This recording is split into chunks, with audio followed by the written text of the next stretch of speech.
hapon. God is good. All the time. Ang pinarakanan niyang tubag.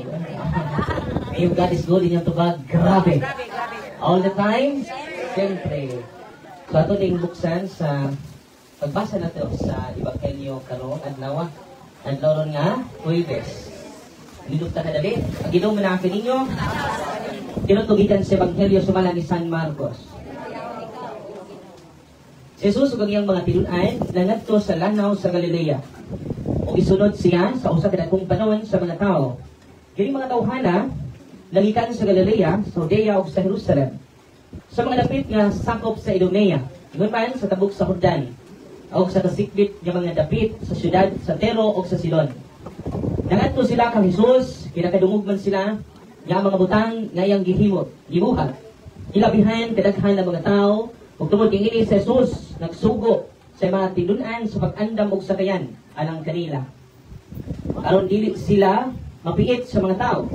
Daghang mga tao nga iyang giayo o tanan nga mga balati ay sa pagduol aron pagkikap kaniya. Sa ihang nakit-an sa Jesus sa mga taong giwaan nang hapa sila sa iyang atubangan o nanginggit, ikaw mao ang anak sa Diyos. Apan gipinahan pag-ayo ipanmangnuan pag-ayo ni Jesus sa mga yawa na dili sila manugilon kung kinsa siya. Ang Ebanghelyo sa Ginoo.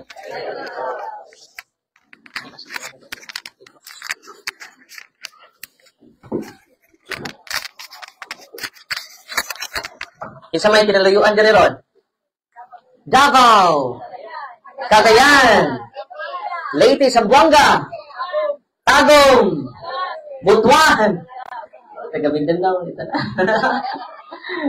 So, salamat sa Ginoo. Kabunturan? Nabunturan. Asa na napit ang nabunturan? Davao de Oro. So, salamat sa inyong pagbisita. Nya, I hope you listen well sa ating katekism kanina. Dahil importante talaga yung katekism dahil marami tayong mga natutunan sa ating mga ninuno na hindi tinuro ng ating simbahan.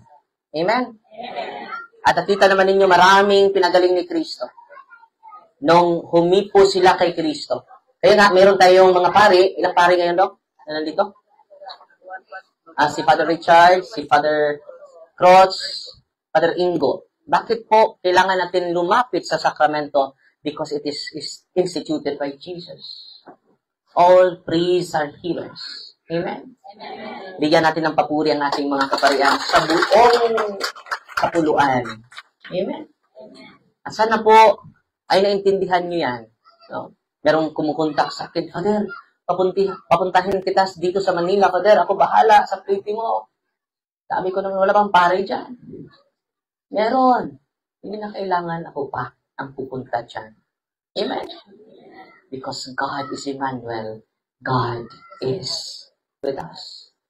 At kung makikinig kayo sa mga catechism natin dito, magagamit ninyo yung paraan ni Kristo. Ito pong sacramentals. Ito yung tinuturo namin sa inyo. At sabi ni Father Sikia, sa kaniyang aklat, no, siya po ang nauna sa akin, kailangan ko na mag-rely sa kanya. Amen? Oh. So, itong sinishare ko sa inyo is from a seasoned exorcist. Ako po ay batang-bata pa na exorcist. Infant pa na exorcist. So, sabi niya, kino-quote niya si Saint John Meridiani. Yan siya, we must watch over our mind, over our heart, and over our senses. For these are the gates by which the devil penetrates. Saan papasok? Saan mag-penetrate yung demonyo? Sa ating isipan. So, we must watch over our mind, over our heart, watch over our heart, and our senses, ating mata, sa ating pananalita, sa ating mga senses. For these are the gates. Ito pala yung pintuan kung saan makapenetrate ang ating kaaway. Amen? Amen. So, anong gusto ni St. John Meridiani? Be watchful. No? Not only watchful, but be discerning. So, dalawa, ha? Kailangan, anong Tagalog sa watchful? Ha? mapagmatiyag. No? Additional. Pasensya na nagtagalog ta kay live man ta. Maraming nag-request na magsasalita ako ng salitang ugat na binubuo ng mga barikos. Nahirapan tuloy sa kalisod. No? So, kailangan natin, ano ba? Mapagmatiyag. No? Ay, itong Tagalog. Mapagmatiyag, be watchful, and discerning. Ang Tagalog ng discerning ba? Ng mamalandong kanunay. No? Always discerning, mga kapatid. The enemies of the soul, ang tunay nating kaaway. Once a person is born, nung naisilang na tayo, he enters immediately into a spiritual war where his immortal soul is at stake. So, sa pagsilang natin ay doon nagsimula ang spiritual warfare. No? Hindi lang sa panahon na meron na kayong alam. No? Nung pagsilang pa lang natin, doon nagsimula. The moment he is baptized, samot na kung nabunyagan ka. The moment he is baptized, the battle becomes even more intense against the forces of the darkness, since Jesus now leads within the soul of that person. So, kailan nagsimula ang spiritual warfare? Nung isilang ka sa mundong ito, laking tuwa ng magulang mo. Doon nagsimula. Nung isilang ka sa mundong ito. Pero kailan na-intensify? Nung na-receive natin ang sacrament of baptism. Baptism is the foundation wherein God, who is infinite, uncreated love, draws the person to share in the glory and bless, emanating and shared the three persons of the Holy Trinity. This is an experience no mind can comprehend, nor fathom this side of the earth. Bakit nagagalit yung demonyo sa atin? Dahil ang banal na Spirit, ang Holy Trinity is in us. The Father, I baptize you, in the name of the Father, and of the Son, and of the Holy Spirit. Ang sinabi ni Father Sikia, this is an experience no man can comprehend. Hindi ito maunawaan. No? Na blessed po tayong lahat. Kaya nga, huwag niyong huwag niyong i-delay yung baptism. Very important po yun. Dahil sa handa, hindi ka na nakapag-bautismo. No, mali pa yung baktin patin. No. Namatay yung baktin. Na-delay lalo yung bautismo. The devil, due to his pride, is eternally cut off from this beatific privilege. Grabe yung privilege natin, beatific privilege. Yung pag-share natin sa kaluwalhatian ng Diyos when we receive the sacrament of baptism.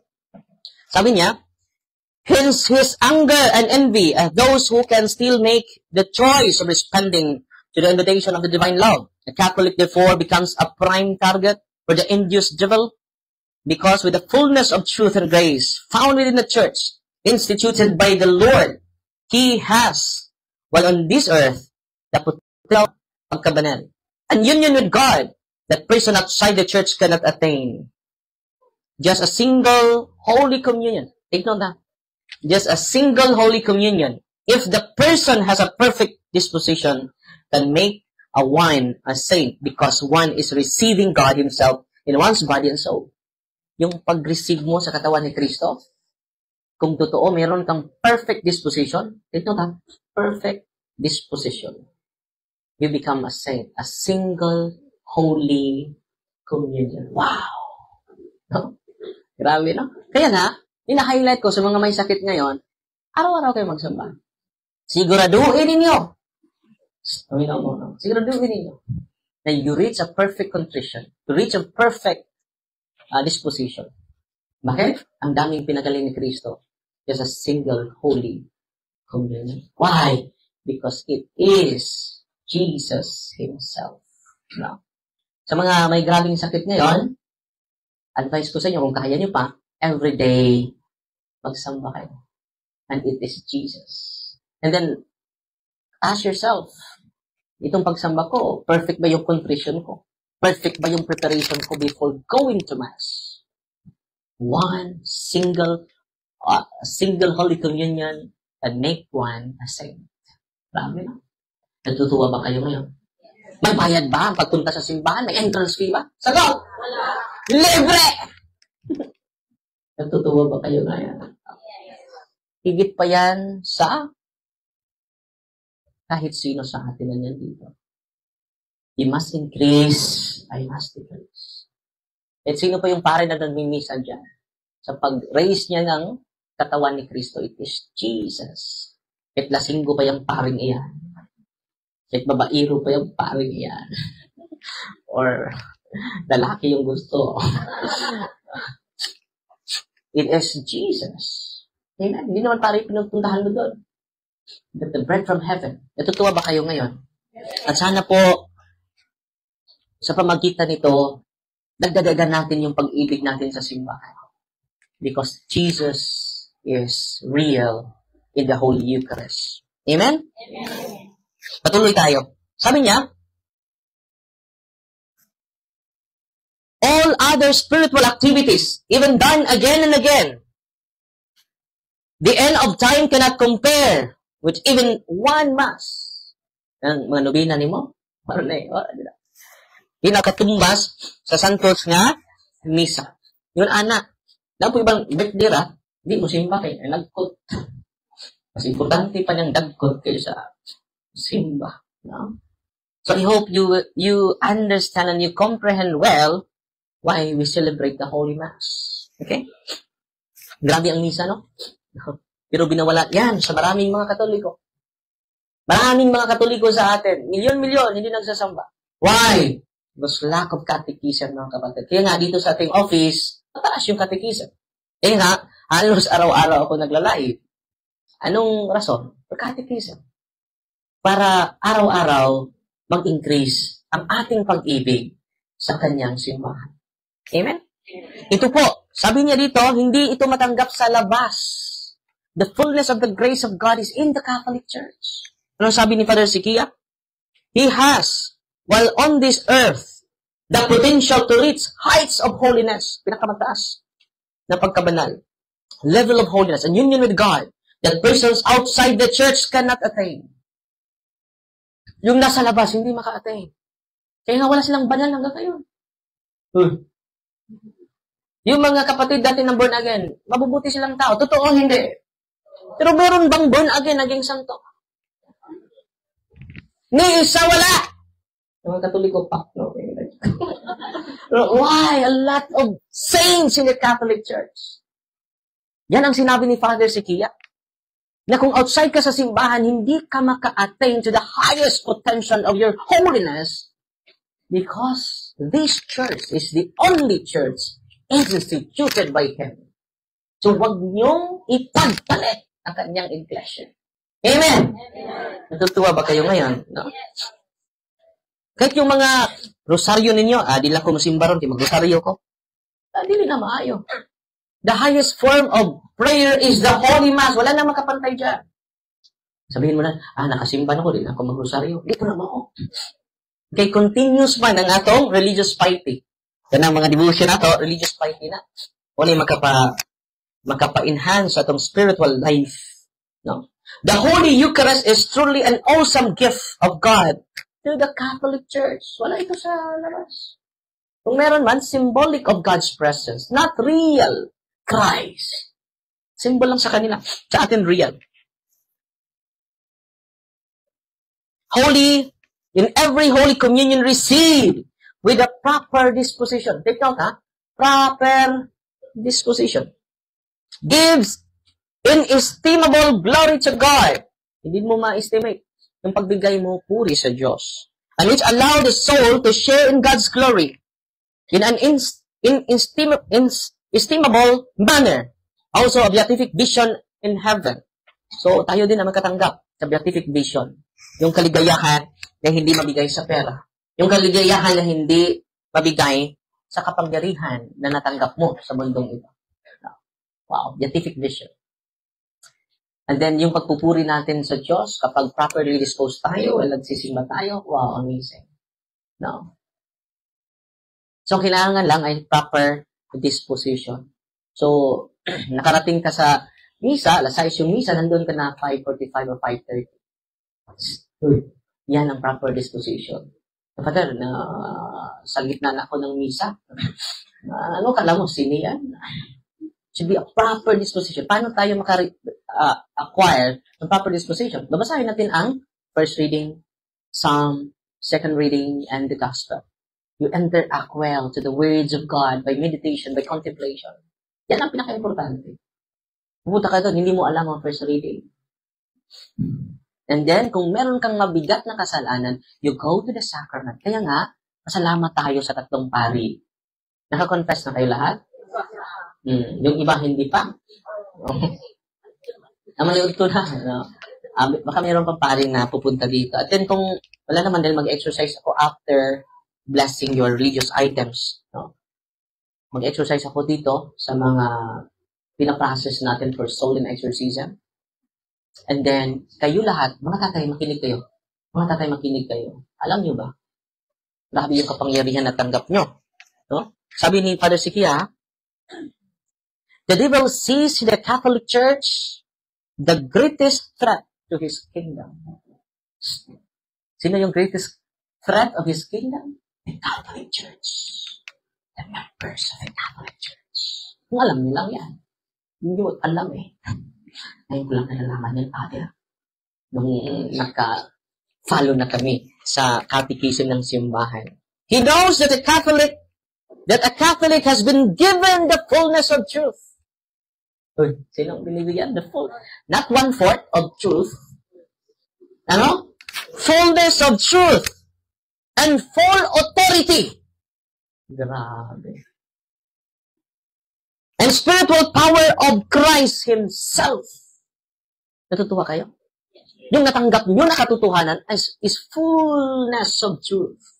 Kaya nga simbahan is the absolute and the fullness of truth is in the Catholic Church.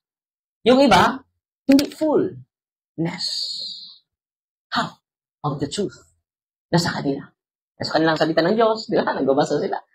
Ang salita ni Kristo. So the fullness of truth is given in the Catholic Church. Not only fullness of truth, but fullness of power from Jesus Christ Himself. Amen? If only we Catholics just knew, nalalaman na natin ito, who we really are before the eyes of God. We would never fear anything in this world. Wala na tayong takot sa mundong ito kung alam lang natin who we really are before the eyes of God. Nor are we afraid of the world of the spirits. Mga demonyo. Makita ko tayo, marami sa atin experience identity crisis. Sino ba ako? Nag-doubt pa tayo. We are image and likeness of God. Mga tatay, mga nanay, dagdagan natin yung pag-aaral natin to attain the fullness of truth in the Catholic Church and to enjoy the full authority given by Christ to us. Full power from Jesus Christ is given to us, not 1/4, not 3/4, but full. Natutuwa ba kayo? Kaya nga tinuturuan namin kayo ngayon to use the prayer of the church, to use the sacramentals of the church, and to go to the sacraments of Jesus para Amen? Last Sunday, may pumunta dito, hindi ko alam bumabalik ba sila. Dali process pa natin yung mga hinaharas talaga. Last Sunday, 3 yung ine-exercise natin. Sa awa ng Diyos, yung isa ay completely liberated na po. Ang 2 ay hindi pa. Dahil bago sila. Yung isa ay meron siya karamdaman, hindi niya maintindihan. Pati na yung doktor, nalilito na. Dahil natural na sakit. Kaya na doktor yan. Kailangan, kung natural yung sakit natin, let us listen to the experts. Amen? Pero, yung expert ay nalilito na eh. Yung tubig, yung asin, yung oil, kung gamitin natin sa kanyang katawan, grabe yung pagsigaw niya. Dalagita, mga 20 years old, more than 20 years old. No? Last pong ina-exercise ko, last Sunday po, no? Satan is real. No? Ordinaryo lang tubig, ordinaryo lang asin, pero bakit na-torture sila? Because the one who humbled himself will be exalted. And the one who exalted himself Pinataas niyo yung sarili niya. Ibababa ng Diyos. Amen. Ordinaryo lang yan. Yung asin.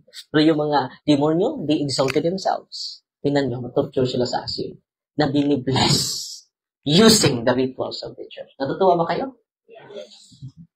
Amen?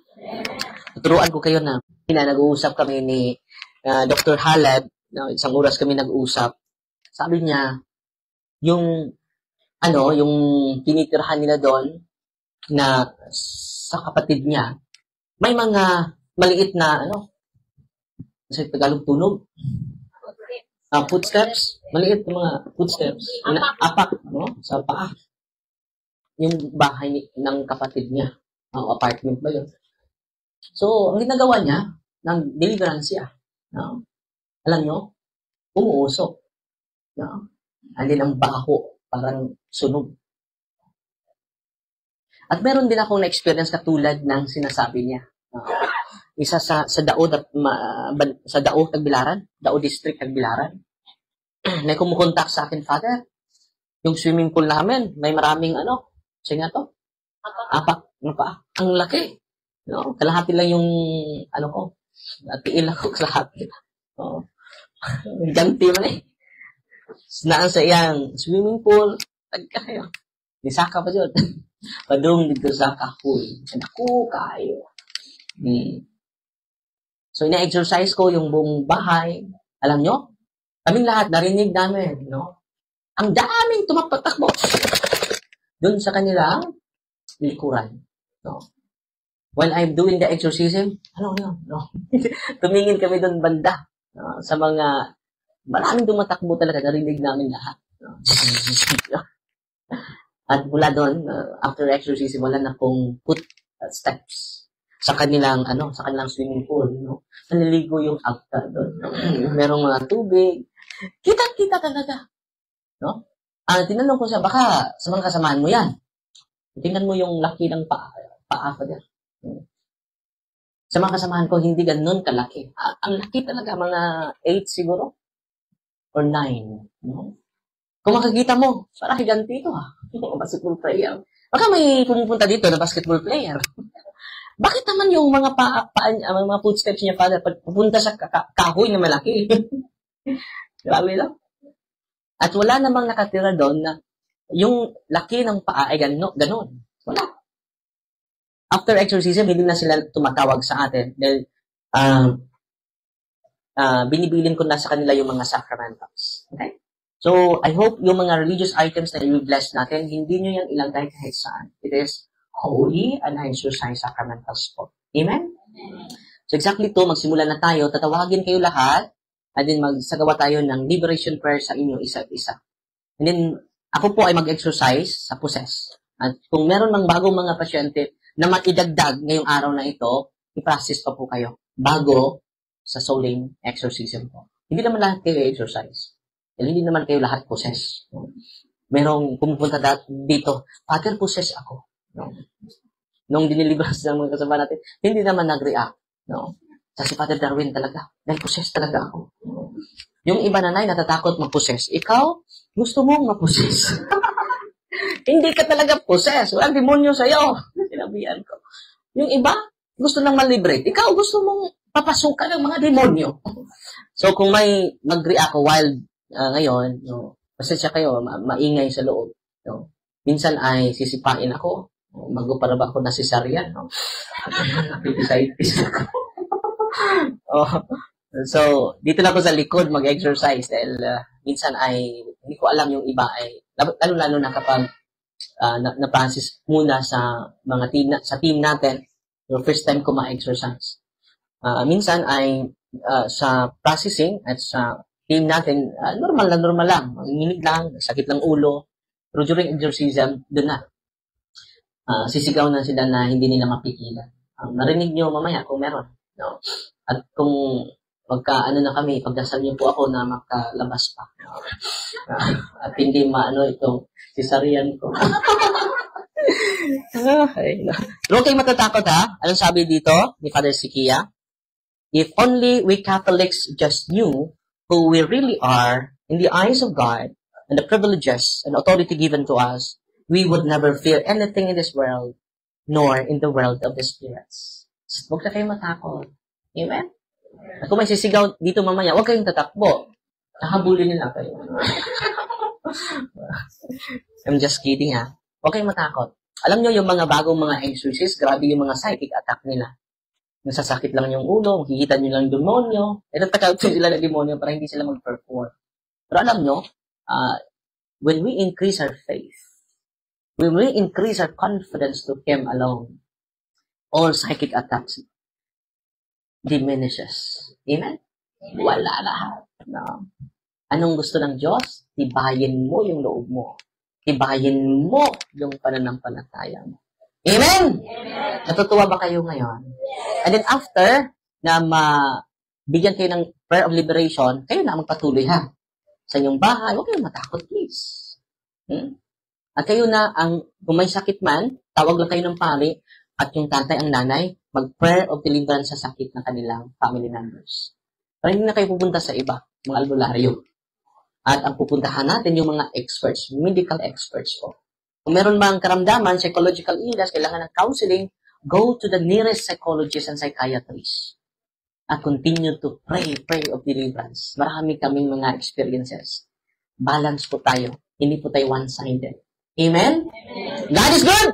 Amen. All the time! Siyempre. After sa prayer of liberation, kakatukin ako sa mga kasama ko, lalabas ako for unrenting of the sick and unrenting of the senses. Bakit i-unrent natin yung mga senses natin? Dahil dyan po mag-penetrate yung kaaway natin. Okay? And then, yung tubig, yung asin, yung oil, lalo na yung oil, bago tayo matulog, i-consecrate nyo yung senses niyo. So, don't forget to consecrate yourself. Father and mother, please consecrate your whole family. No? Ang tatay, ang pinakamapangyarihan. Dahil yung mga penetration ng ating kaaway lagi yan. No? So, kailangan natin i-shield natin ang ating sarili by consecration. Okay? Natutuwa ba kayo ngayon? Sana po maturuan nyo yung mga family circle natin. No? Yan ang mission ko at yan ang mission natin lahat. Sana hindi nyo ito ipagkait yung kaalaman ninyong natutunan ninyo dito sa simbahan. Because the truth that entrusted by the Lord to us is the fullness of truth. Not the half-truth. Not 1/4. Not 3/4. But fullness. Grabe, no? Kaya nga, kung nandun lang ako sa kwarto ko, lagi lang ako nagbabasa. No? Bakit? Kapag hindi na ako magbabasa, stagnant na po ako. No? Pabalik-balik lang yung mga storya ko. At kung lagi na nagbabasa, kahit mamatay pa si Father Darwin, hindi pa ako matapos. Bakit? Ang simbahan is 2,000, almost 2,000 years. Sabi na? Ilan yung existence na to? 50, 70, 80. Ang simbahan is 2,000 years. Sabi na? Bigyan natin ng papuri ating simbahan. Gusto ko sa pag-uwi ninyo, sa bahay ninyo, increase your love to the church because it is instituted by Jesus Christ. Mga martir natin, nagpakamatay para sa simbahan. Pero ngayon, minamahal niyo pa ba ang simbahan natin? No? Dahil hindi pari yung sinusunod natin, hindi obispo, kundi si Kristo po. Na buhay sa tunay na iglesia. Amen? So ngayon, mag-bless ako, exactly to tayo. Pasensya na kayo sa lugar ha, dahil hindi conducive ang ating lugar, pero may nag-donate sa atin ng 1.2 hectare. Kung ma-process na ang lahat ng papers, magsimula na tayo doon. Meron na tayong plano for chapel and exorcism room, and then mga quarters sa mga exorcists, no? This coming days. Ipagdasal niyo po na matuloy yan. Dahil alam niyo naman, maraming pipigil. Isa na yung number 1 enemy natin, yung demon. Amen? At kung matuloy yan, pwede kayo magbigay ng isang halublak lang. Isang kabilya. Dahil hindi naman yan akin. It is owned by the Diocese of Tagbilaran. Amen? Natutuwa ba kayo ngayon? At magtatanim kami ng maraming kahoy para pagpunta nyo doon ay hindi na kayo maiinitan. Mag-ano na kayo? Dahil ang daming kahoy, mag-jacket na kayo. Amen? So mag-bless na ako. Unahin natin ang asin. Yung asin, ilagay nyo sa 4 corners sa bahay ninyo at kailangan malagay sa pinaka-prominent na lugar. Dahil holy and exorcised salt na po yan. And then yung tubig, sprinkle nyo before matulog. 3 times. The name of the Father, and of the Son, and then through page 81 sa handbook, yung ka-Father Sikia. In the name of Jesus of Nazareth, just tremendous pa, memorize niya sa mga anak ninyo. Okay? So, unahin natin i-bless yung asin ninyo. In the name of the Father, and of the Son, and of the Holy Spirit. Amen. The blessing of salt. Our help is in the name of the Lord. You creature of salt, I purge of evil with the living God, with the true God, and with the holy God.